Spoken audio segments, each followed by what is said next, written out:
Hi everyone, welcome to chapter 22 of Merdyn the Wild, Wizard in My Shed, written by Simon Farnaby, illustrated by Claire Powell and read with permission of Hodder Publishers. And in the last chapter, everybody was now at the magic show of the wizard that Merdyn believes is Jerebow.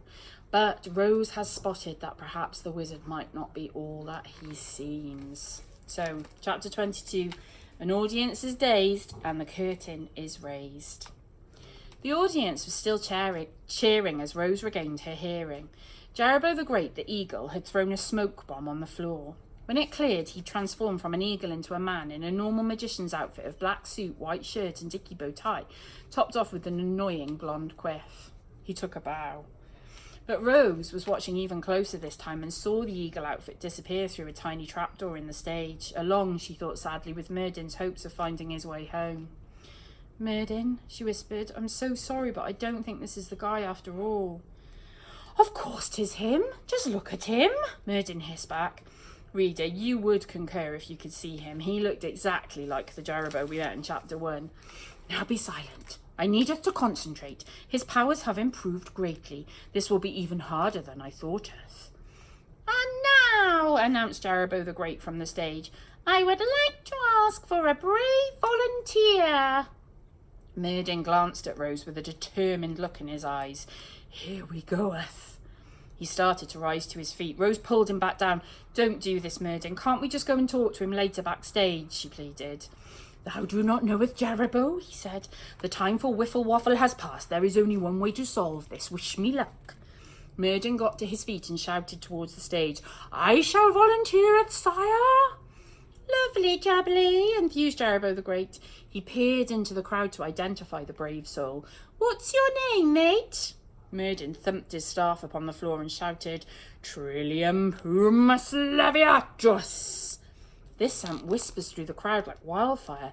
"Hello, who's this weirdo in fancy dress?" was the rough translation, but they'd seen nothing yet. Moments later, Merdyn started to rise off the ground.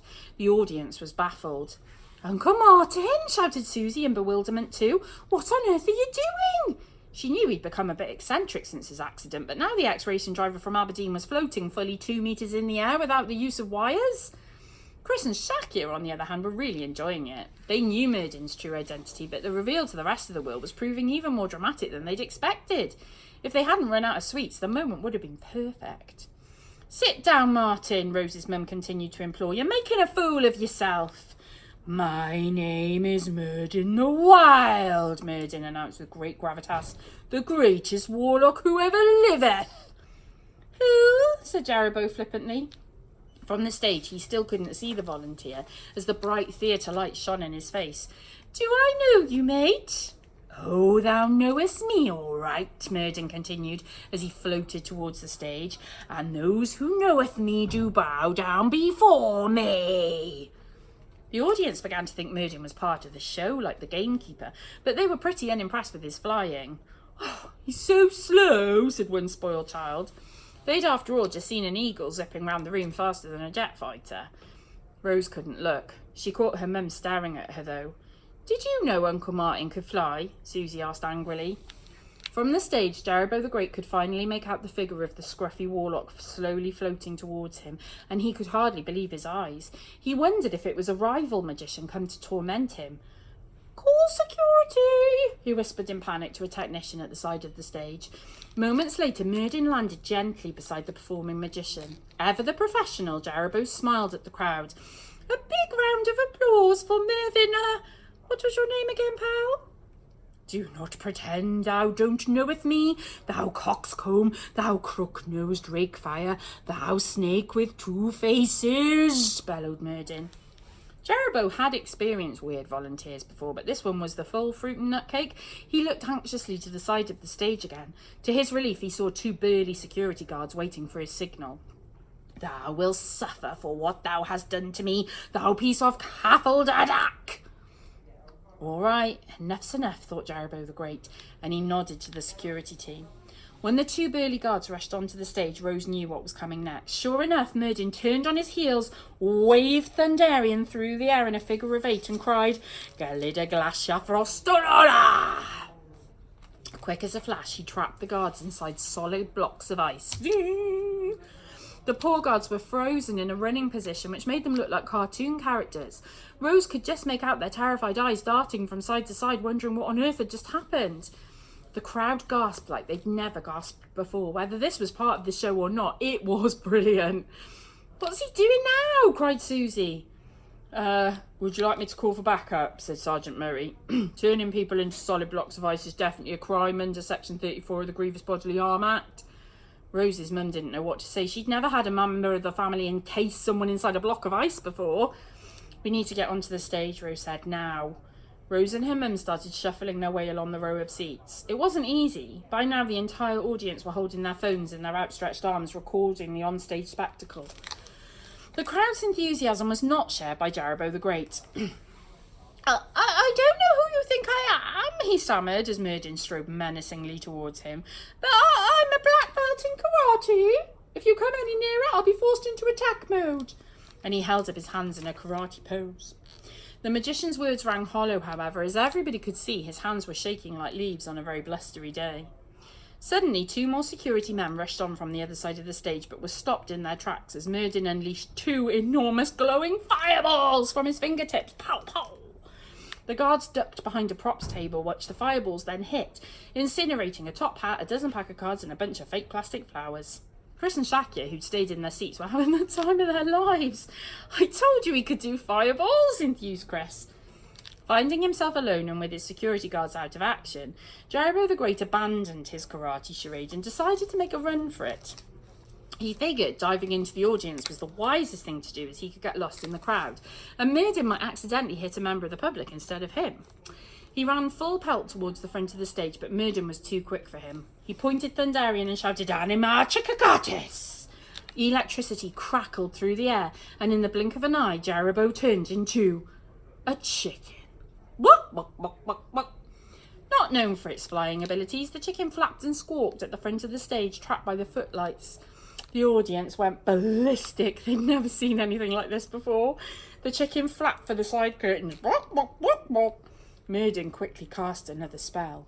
Anima chelanoides tortilla. The squawking chicken turned into a giant tortoise and thudded onto the stage with a thump. You could tell it was still trying to get away from Merdyn, as its little scaly feet scrabbled desperately for traction against the smooth stage floor. But of course it was too slow, which was exactly why Merdyn had chosen that particular animal. The enraged Warlock strode up to the tortoise and placed his staff upon its shell. "Anima hominum," he shouted, and woof! The tortoise changed back into a very discombobulated Jarabo the Great, now sprawled on the floor. "Where is thy spell book?" Merdyn demanded. "I don't know what you're talking about," Jarabo squirmed in terror. "The spell book with the Rivers of Time spell, 'tis where?" "I don't have a spell book." Merdyn pulled a little brown bottle out of the pouch on his belt. "Thou might have made a Rivers of Time spell, but I have made something more impressive. This is a disenchantment potion. It will take away thy magic powers forever. I will give thee 1 chance to tell me where thy spellbook is before I make thee drinketh it." The audience were on the edge of their seats. They'd come out for a night of magic, but were instead being treated to the best conjuring show ever, combined with a medieval soap opera. "I'll be happy to drink that," said Jarabo the Great, "if it means you'll leave me alone. I'm just a stage magician, mate. I've never auditioned for Britain's Got Talent. If I'd known I was going to get into this much trouble. This is all fake, phony and trickery." The audience all looked at each other. Why was he charging 50 quid a head?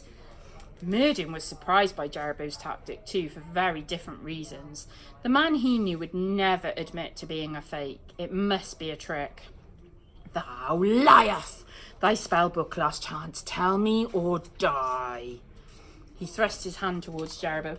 Lightning bolts crackled from the end of his fingers. The electric tendrils licked at the stage magician's cheeks, ready to strike him dead. Suddenly, the audience felt the show had become a bit too real. Some of them started screaming to get out of the theatre, while others cowered behind their red velvet seats. All was chaos when a voice cut through the noise. "He's telling the truth, Merdyn." The crazed Warlock let his lightning bolts fizzle out. He turned to see Rose, now standing next to him on stage with her mum and Sergeant Murray. "This does not concerneth thee, Rose," said Merdyn angrily, and he turned his attention back to Jarabo, summoning the lightning from his fingers once again. We were wrong, Rose persisted. He's not Jerebow. At least not the Jerebow you remember. Believe me, I wish he was, but he just isn't.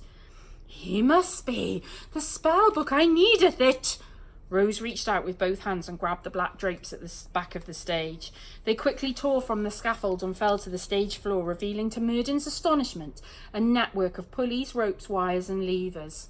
A couple of stagehands stared guiltily out at the crowd and waved. The actor who played the gamekeeper was in the middle of getting changed into his next costume. He covered his bare bottom with a Roman centurion's helmet. I told you, said Merdyn. No, I told you, said the magician, almost relieved to have been exposed. It's just tricks. I can't really fly. I can't catch a bullet in my teeth. I didn't even want to be a magician. I wanted to be an actor. Merdyn's lightning bolts fizzled out altogether. He felt lightheaded. To Rose, he suddenly looked old, frail, even as his eyes darted around the stage in confusion. But thou didst summon me. The magic circle. Magic circle's just a club for magicians, said Jerebow desperately. Anyone can join, as long as they don't reveal their secrets, which I don't usually. Merdyn's head spun. Then thou art not Jeremiah Jerebow of Albion, who did sendeth me through the rivers of time. No, my real name's Julian Smith, and I don't know where Albion is, but I'm from Winchester, cried the stage magician, sensing for the first time that he might not die today after all. Jerebow's just an old family name I thought sounded good. Merdyn sank to his knees. Tears filled his sad, bright blue eyes. But if thou art not Jerebow of Albion, then how do I getteth home? How do I returneth to Evanhart? Rose suddenly saw that Merdyn held the rock with Evanhart's face carved into it. He'd been holding it like a comfort blanket the whole time. She walked up to him and patted the back of his cloak. I'm so sorry, Merdyn, she said gently. Sensing that the drama had finally ended, the riveted audience, those who hadn't run out screaming already, that is, rose up from behind their seats and gave the players a standing ovation. And Susie fixed her daughter with a hostile glower. This isn't Uncle Martin, is it, Rose? Oh, Mum, they spun you a load of old rot. For Uncle Martin, this is not. Join me next time for chapter 23. Bye, everyone.